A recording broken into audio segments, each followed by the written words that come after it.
अंग्रेजी की एक कहावत है, do what you must and your friends will adjust. Donald Trump की प्रेसिडेंसी के अंडर यूएसए इस जुमले को फॉरेन पॉलिसी बनाकर चल रहा है और दुनिया के बाकी सारे ममालिक मजबूरन एडजस्ट कर रहे हैं। 19 जनवरी 2026 को यूएस प्रेसिडेंट डोनाल्ड ट्रंप ने एक खत लिखा प्राइम मिनिस्टर ऑफ नॉर्वे और प्रेसिडेंट ऑफ फिनलैंड को, जिसमें उन्होंने कहा कि it is no longer my obligation to think purely of peace. मतलब अमन के बारे में सोचना अब सिर्फ मेरी प्रायोरिटी नहीं है, और इसकी वजह से पूरी दुनिया में हलचल मची हुई है। अब ये खत किस लिए लिखा, इसके फैक्ट्स क्या हैं और इससे आगे दुनिया में क्या हलचल मचेगी, जियोपॉलिटिक्स के ऊपर क्या असर पड़ेगा, वो मैं आपको बताता हूँ।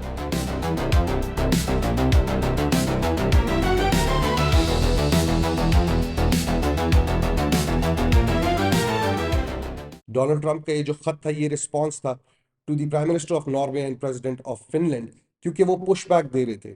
पुश बैक किस बात के लिए? क्योंकि यूएसए ने जो है अभी टैरिफ स्लैब किए ऑन 8 यूरोपियन कंट्रीज, जिसमें नॉर्वे, फ्रांस, जर्मनी और यूके भी हैं। और ये टैरिफ इसलिए लगाए जा रहे हैं क्योंकि यूरोपियन यूनियन जो है वो यूएसए को ग्रीनलैंड का कंट्रोल हैंड ओवर नहीं कर रहा। अब ग्रीनलैंड क्या है, मैं आपको एक रिफ्रेशर देता हूँ। ग्रीनलैंड एक ऑटोनोमस टेरिटरी है और ये कंट्रोल में है डेनमार्क के, लेकिन ये स्ट्रेटेजिकली बहुत इंपॉर्टेंट है बिकॉज क्लाइमेट चेंज की वजह से आर्कटिक कैप जो है वो मेल्ट हो रहा है, आर्कटिक आइस कैप्स जो है वो मेल्ट हो रहे हैं, उससे नए ट्रेड रूट्स निकल रहे हैं, वहाँ पे नए मिनरल्स डिस्कवर हो रहे हैं। और ट्रम्प साहब जो है उन्होंने पहली टर्म में भी अपनी, जो पिछली दफ़ा वो आए थे 2016 के अंदर, उस वक्त भी इन्होंने कहा था कि ये एक रियल एस्टेट डील बहुत ही अच्छी होगी अगर ये यूएसए को मिल जाए। अब जो है उसमें जियोपॉलिटिकल एंगल भी आ गया, स्ट्रैटेजी का एंगल भी आ गया, और ट्रम्प बार बार ये बात दोहराते हैं कि रशिया और चाइना से इसको बचाने के लिए ये यूएसए के कंट्रोल में होना चाहिए, ताकि जो रशिया और चाइना का इन्फ्लुएंस है उसको यूएसए कंट्रोल कर सके। अब इसके अंदर ऑब्वियसली यूएसए के लिए भी मॉनेटरी फवायद होंगे, लेकिन डेनमार्क ने बार बार इस चीज़ को दोहराया कि this land is not for sale और ये हम कभी भी हैंड ओवर नहीं करेंगे यूएसए को कम्प्लीटली।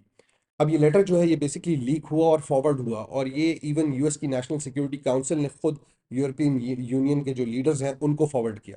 अब ये डायरेक्टली एड्रेस कर रहा है नॉर्वे के प्राइम मिनिस्टर को, और उसमें एग्जैक्ट वर्ड्स मैं आपको पहले पढ़ के सुनाता हूँ। Dear Jonas, considering your country decided not to give me a Nobel peace prize for having stopped 8 wars plus, I no longer feel an obligation to think purely of peace, although it will always be predominant, but now I can think about what is good and proper for the United States of America। अब इसमें basically कहा यह जा रहा है कि Norway की country ने क्योंकि डोनाल्ड ट्रंप को नोबल पीस प्राइज नहीं दिया, कि उन्होंने 8 जंगें रोकी, तो इसके बाद उन्होंने सोच लिया कि अब वो सिर्फ अमन का नहीं सोचेंगे, वो पीस का नहीं सोचेंगे, बल्कि अब वो ये देखेंगे कि यूएसए के लिए क्या इंपॉर्टेंट है। Again, he will do what he must, और दुनिया जो है वो करेगी एडजस्ट। उसके बाद वो डबल डाउन करते हैं इस बात पे कि ग्रीनलैंड को जो है डेनमार्क वो रशिया और चाइना के इन्फ्लुएंस से नहीं बचा सकेगी, बल्कि he goes as far as to say कि इनका जो राइट ऑफ ओनरशिप है ये उस डेनमार्क की टेरिटरी को ओन ही नहीं करते।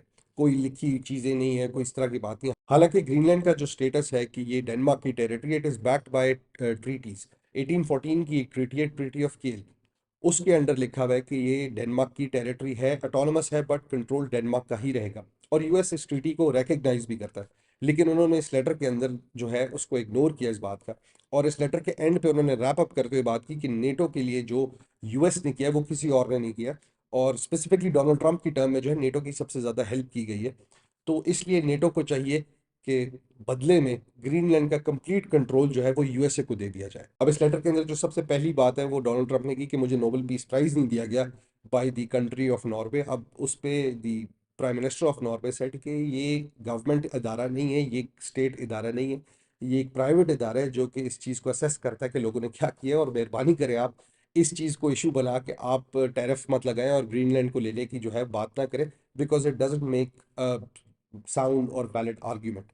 और वाकई ये बात ठीक है कि अगर कोई बंदा कहे कि मुझे पर्सनली किसी चीज़ पे रिकग्नाइज नहीं किया गया, इसलिए मैं एक कंट्री को जो है, ये एक टेरिटरी को वो कंट्रोल करना शुरू कर दूंगा, वो एनेक्स कर लूंगा, तो ये एक बहुत ही बड़ा मसला है। सो असल में यहाँ पे हो क्या रहा है, इट्स ऑल जियोपॉलिटिकल। आर्कटिक जो है वो इस वक्त हीट अप हो रहा है, फिगरेटिवली भी और लिटरली भी।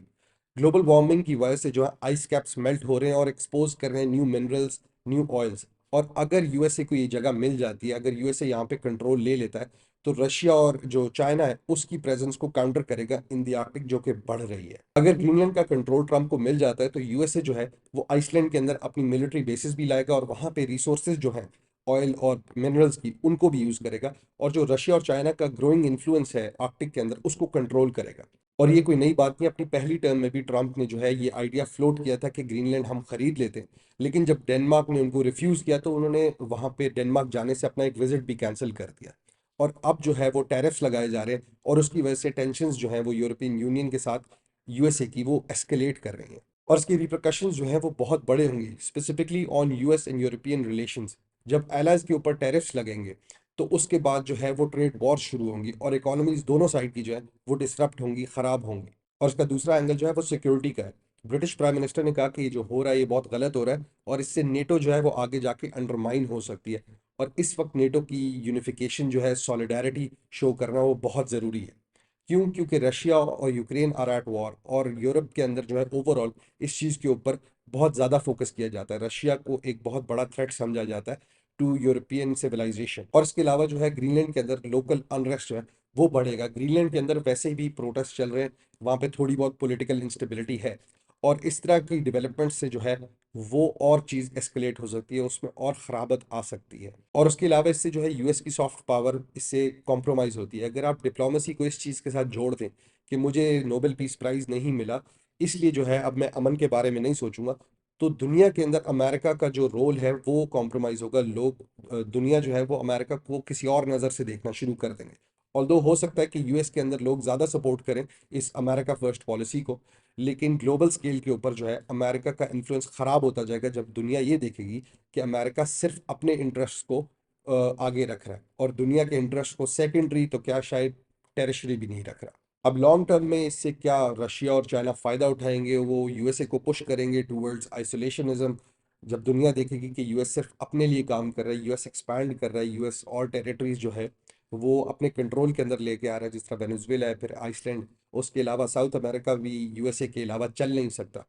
तो इससे आगे लॉन्ग टर्म में किस तरह की एस्केलेशंस होंगी, यूएसए को काउंटर करने के लिए रशिया और चाइना क्या करेंगे, इस सब को अब हम आगे देखते जाएंगे क्या होता है।